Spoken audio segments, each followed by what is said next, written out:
Machiavelli studied the greatest leaders in history.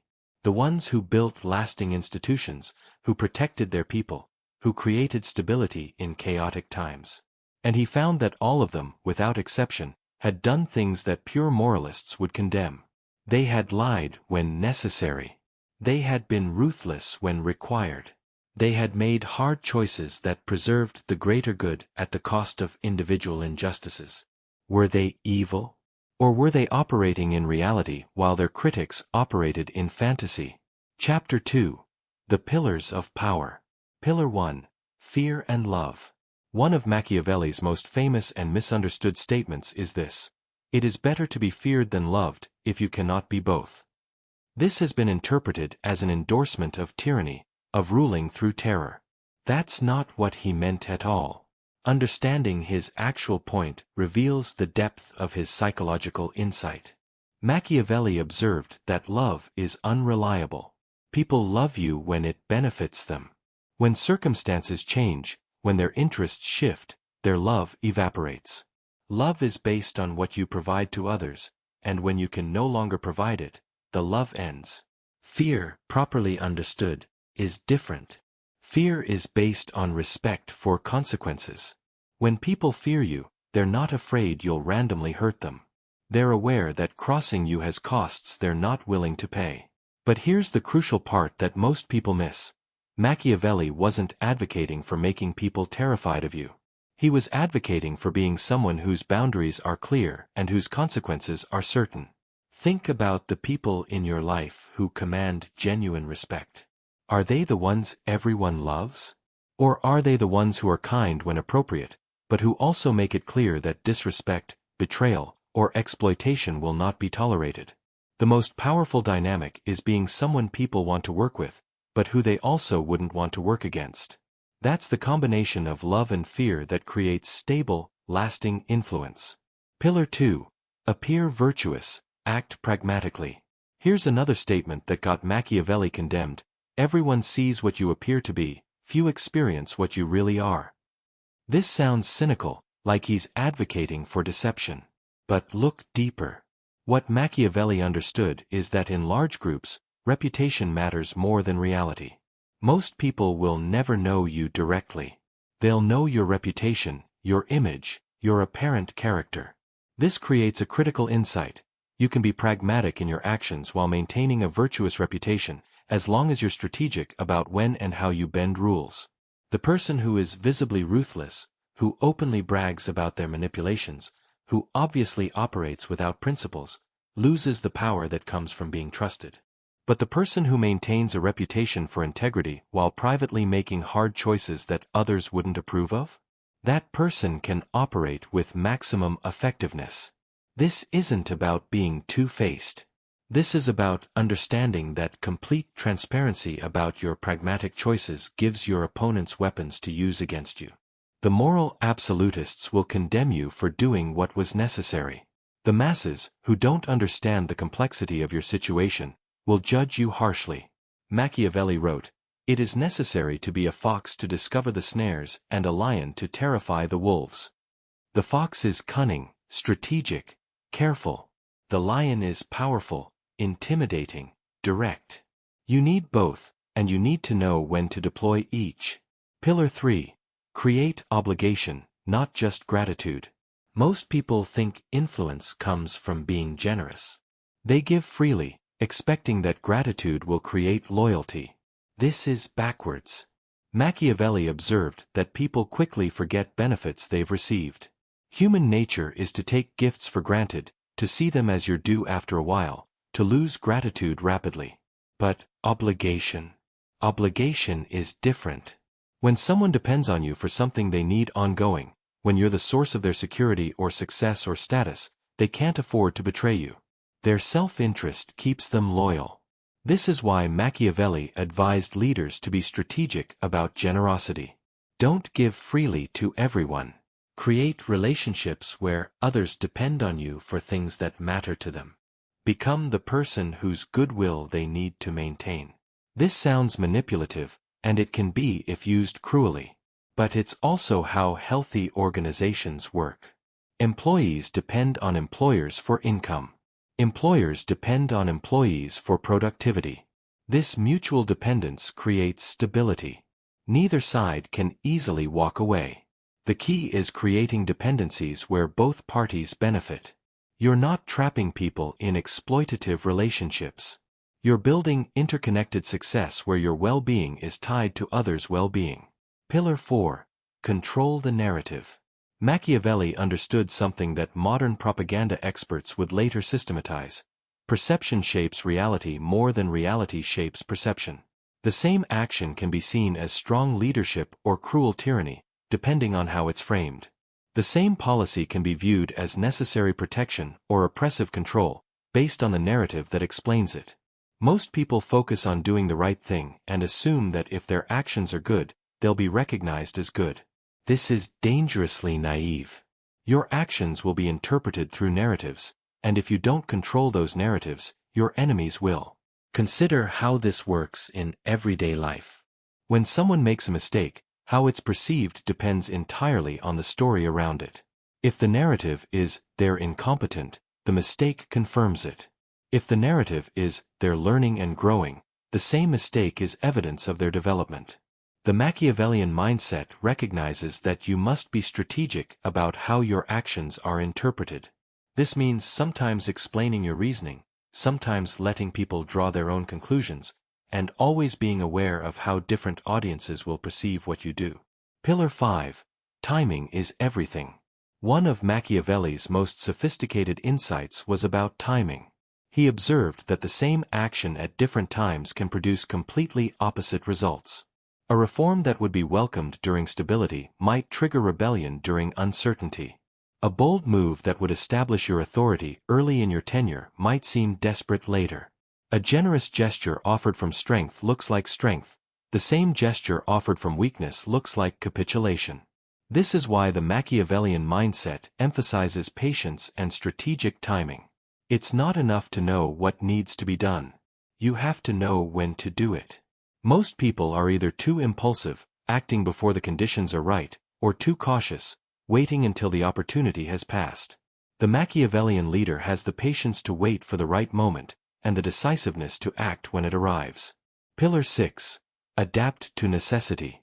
Machiavelli wrote extensively about fortune, what we might call luck or circumstance. His key insight was that fortune favors the bold, but also crushes the rigid. The leader who insists on using the same strategies regardless of changing circumstances will eventually fail. What worked yesterday may not work today. The qualities that made you successful in one situation may be exactly wrong for a different situation. This requires a kind of intellectual flexibility that most people find difficult. We like consistency. We like being able to say, "This is who I am," and sticking to it. But circumstances change, and effective leaders change with them. This doesn't mean being unprincipled. It means understanding that your deeper goals remain consistent while your tactics must be flexible. You're still heading in the same direction, but you adjust your path based on the terrain. Chapter 3. The Dark Psychology. Understanding Human Nature. Now we enter the truly dangerous territory. Because Machiavelli didn't just offer strategies for gaining power. He offered a psychological model of human nature that, once you see it, you cannot unsee. His view of humanity was dark but not pessimistic. He believed that humans are primarily motivated by self-interest, fear, and desire. We're capable of nobility, but not reliably so. We're capable of loyalty, but only when it serves us. We're capable of truth, but also of self-deception. Most people reading this will bristle. I'm not like that, you're thinking. I care about more than just self-interest. But do you? Really?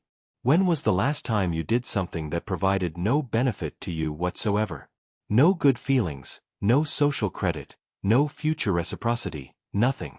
When you're kind, isn't there a part of you that feels good about being kind? When you're loyal, isn't there a part of you that values loyalty being returned? Machiavelli wasn't saying humans are evil. He was saying humans are human. We operate based on incentives, emotions, and perceived benefits. Understanding this doesn't make you cynical. It makes you effective. The manipulation framework. Once you accept Machiavelli's model of human nature, his manipulation strategies become logical, almost inevitable. If people are motivated primarily by self-interest, then influence comes from aligning their self-interest with your goals. You don't change who they are. You show them how what you want gives them what they want. If people are driven by fear, then creating respect for consequences becomes a tool. Not terrorizing them, but making it clear that certain actions have certain results. If people are swayed by desire, then creating compelling visions of future benefits becomes powerful. You're not lying to them. You're painting a picture of what could be that motivates them to help build it.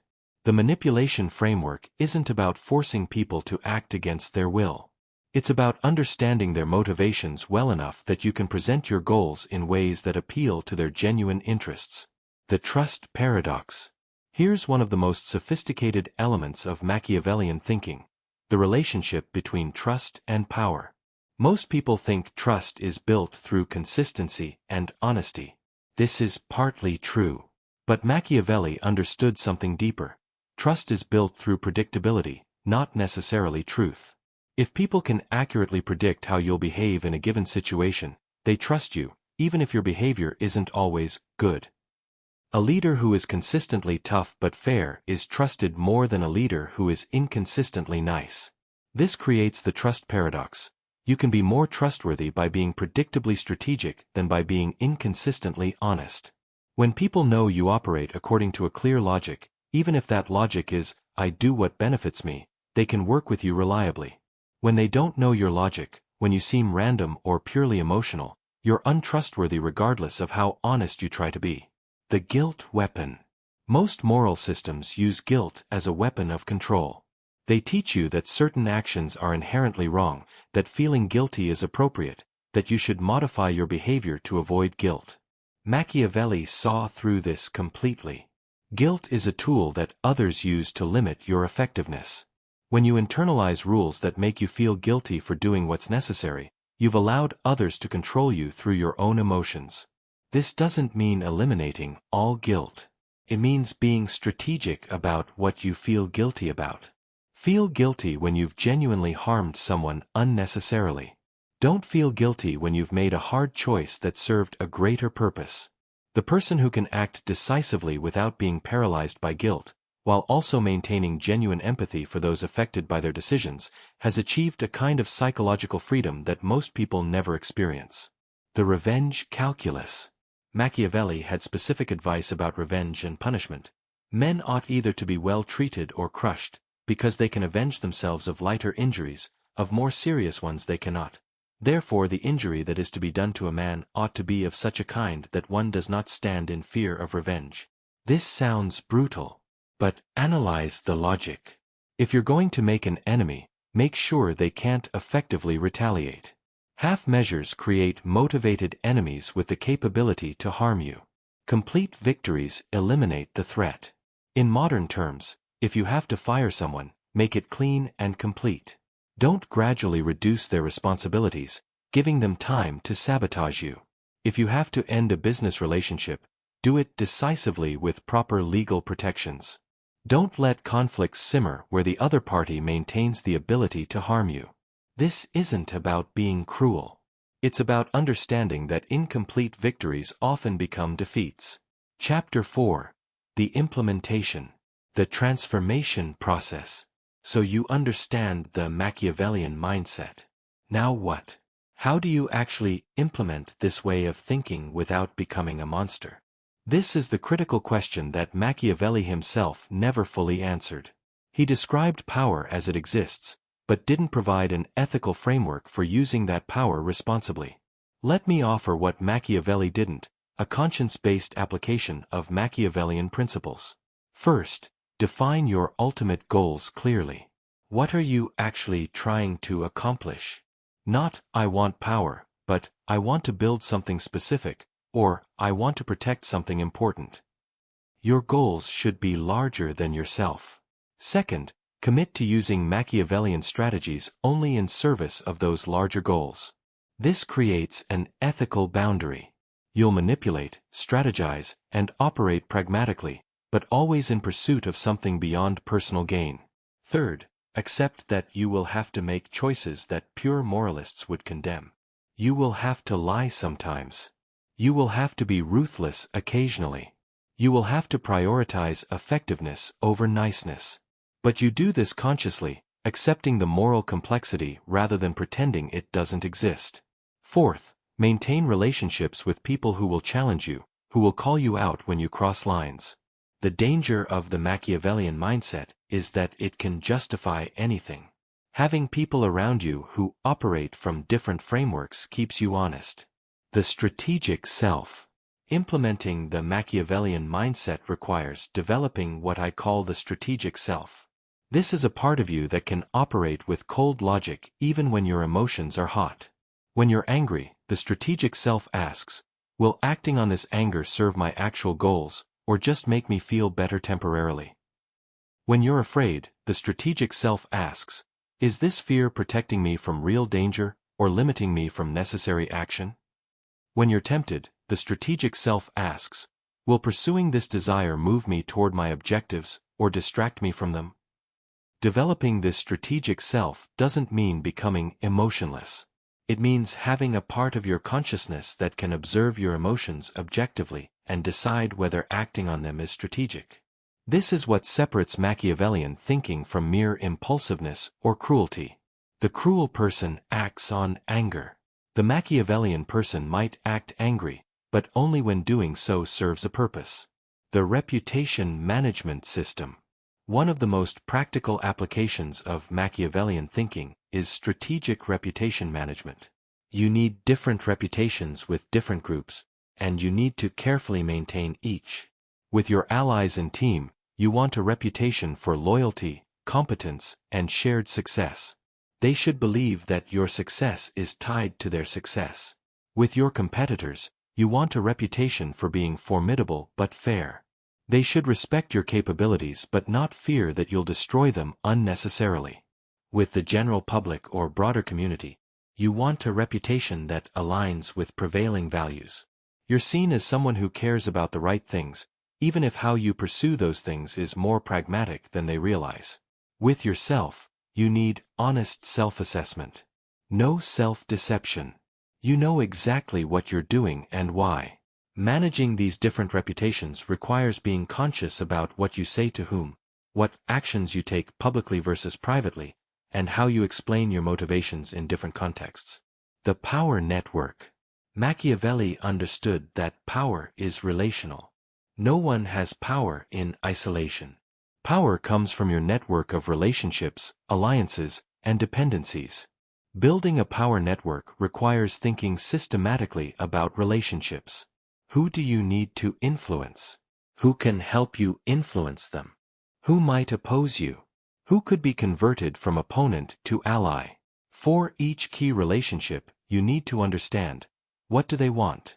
What do they fear? What do I control that matters to them?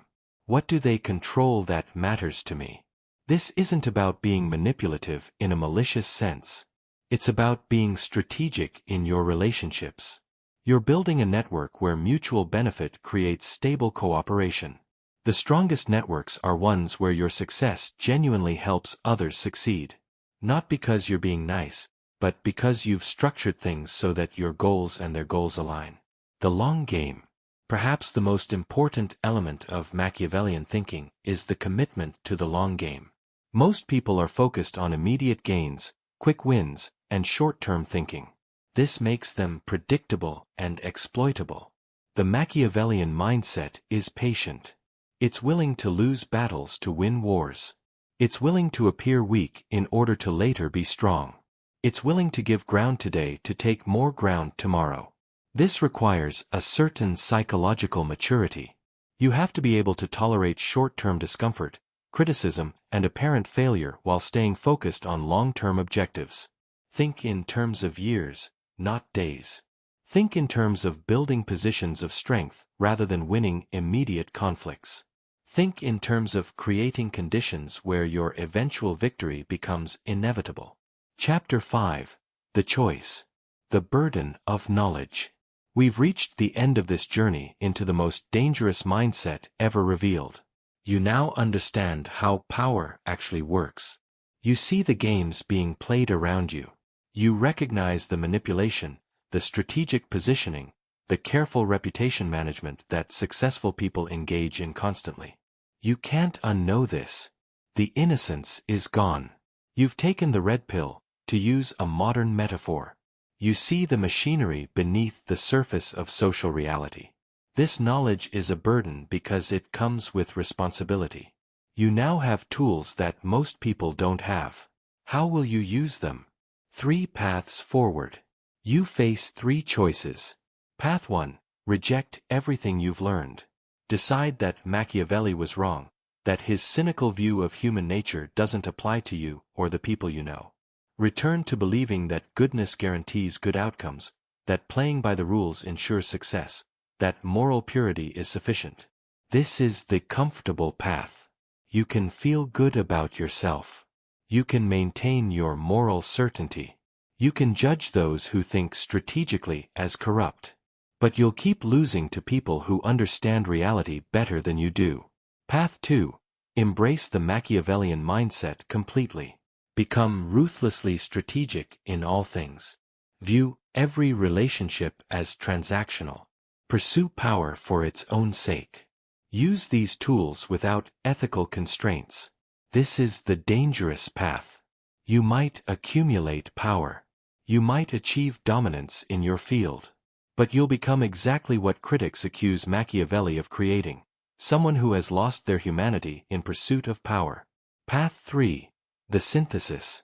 Accept Machiavelli's insights about how power works while maintaining a conscience about how you use that power. Be strategic in your methods while remaining committed to ethical goals. Understand manipulation while choosing not to use it maliciously. This is the hardest path.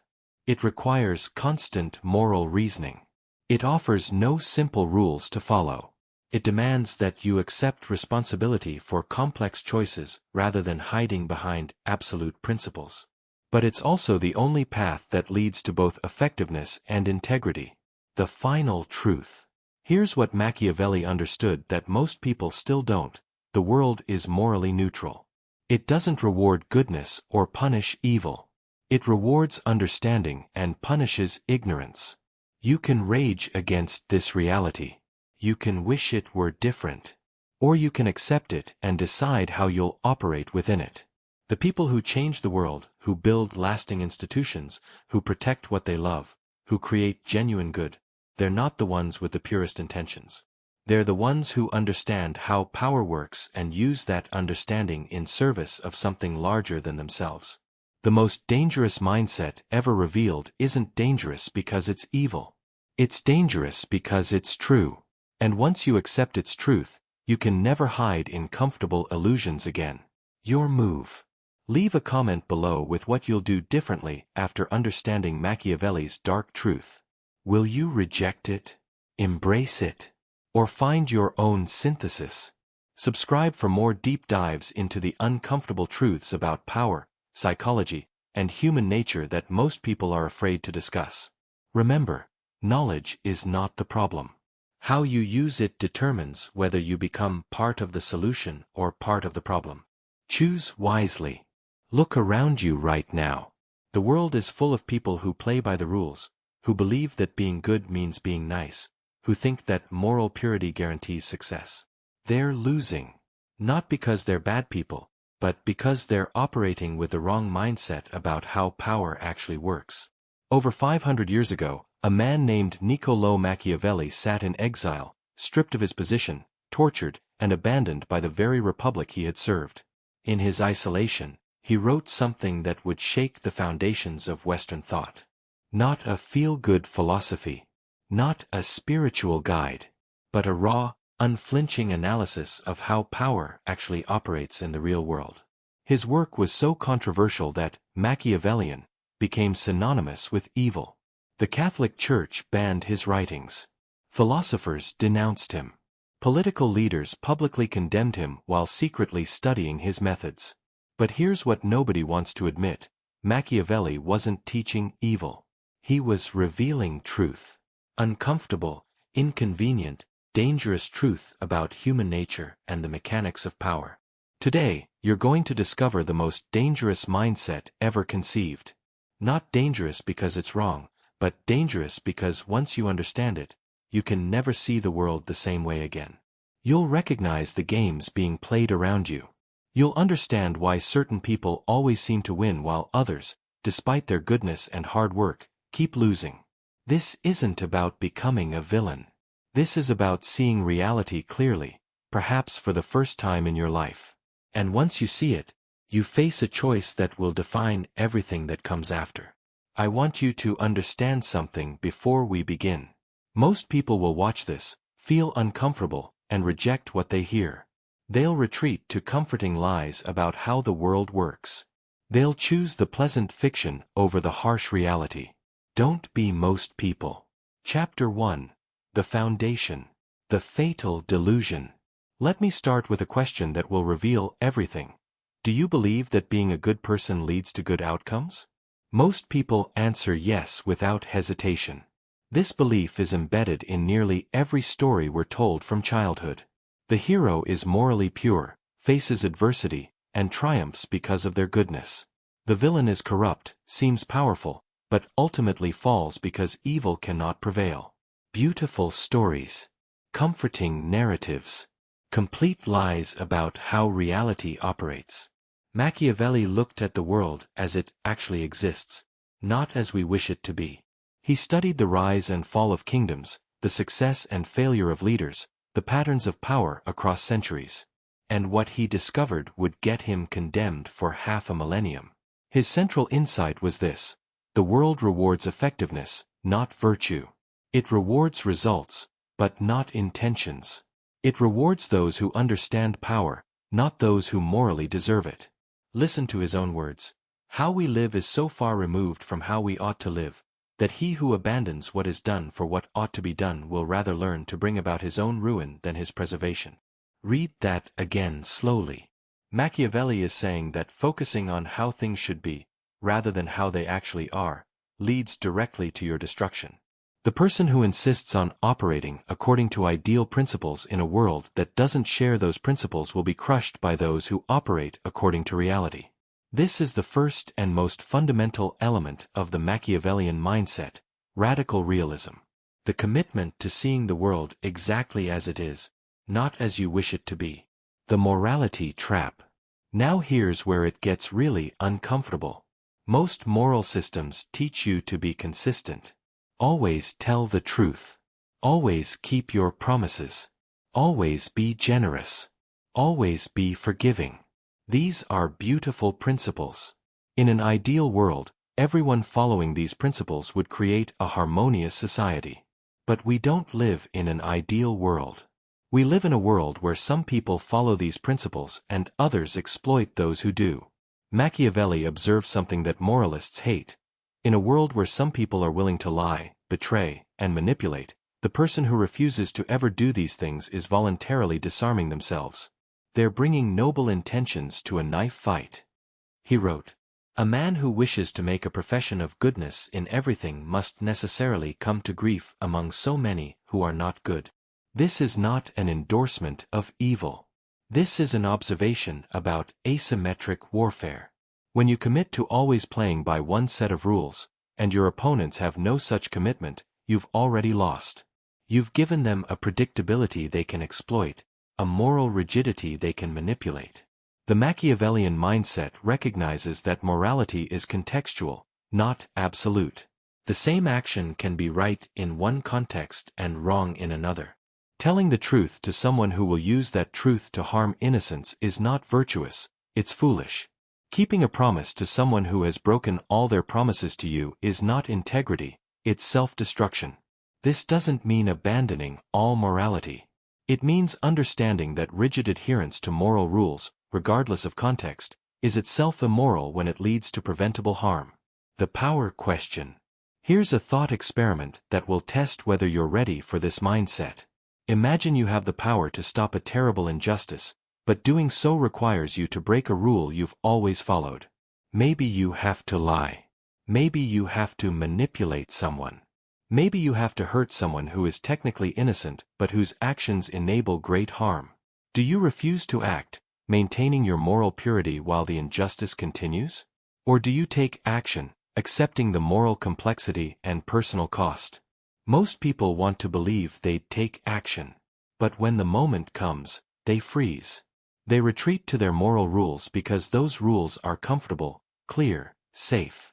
Making contextual moral judgments is hard. It's messy. It requires you to accept responsibility for outcomes, not just intentions. The Machiavellian mindset accepts this responsibility. It understands that in the real world, you often face choices between imperfect options. And refusing to choose is itself a choice, usually the worst one.